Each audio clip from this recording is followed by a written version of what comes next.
Assalamualaikum warahmatullahi wabarakatuh.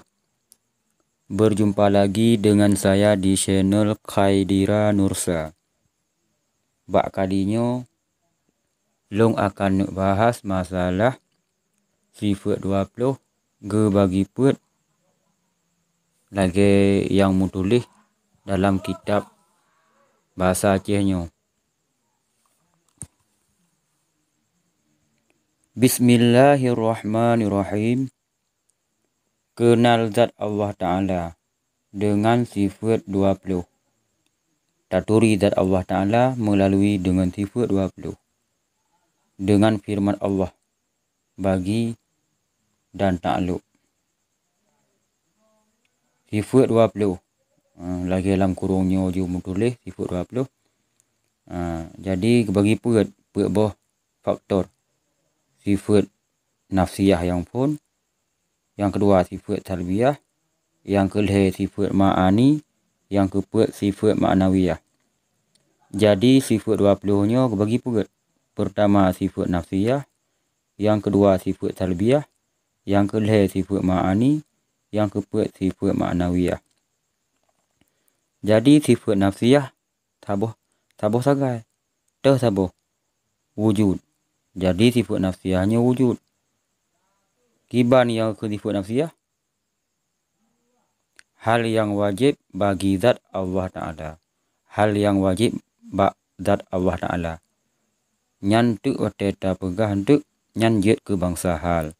Sifat nafsiyah gepenan bangsa hal. Hal yang wajib bagi zat selama kekal zat tiada dikarenakan dengan sesuatu. Sifat talbiyah.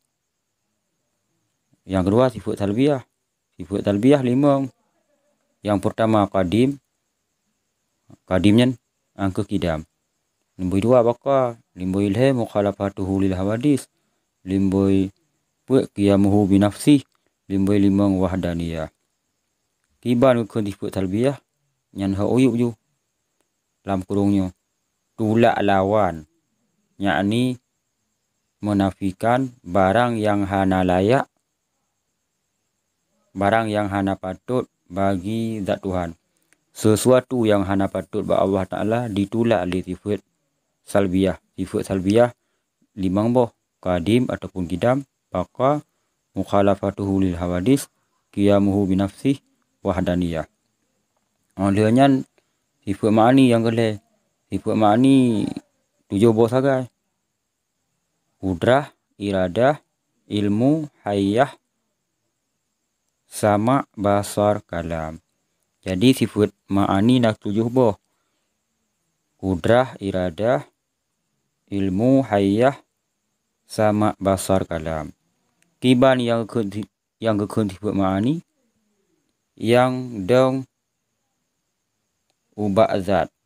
Yakni sifat yang mawujud zat Allah. Sifat ma'aninya untuk ji bangsa mawujud. Mawujud bak zihin, mawujud bak kharib.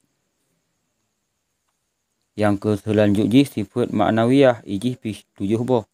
Yang pertama qadirun, yang kedua muridun, kelih hayyun, keempat sami'un, 5 basirun, 6 mutakalim, 7 alimun. Kiban yang ke sifat ma'nawiyah, sifat Tuhan yang dikarenakan dengan sifat ma'ani. Gara-gara na sifat ma'ani, na sifat ma'nawiyah.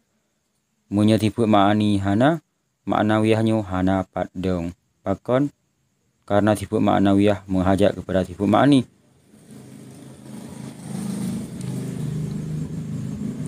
Munya sifat ma'aninya hana, sifat ma'nawiyah hana padang. Bahkan karena sifat ma'nawiyahnya menghajat kepada sifat yang lain.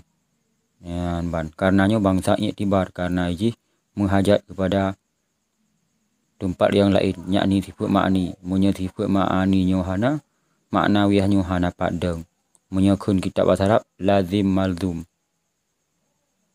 Hanya sekian. Assalamualaikum warahmatullahi wabarakatuh.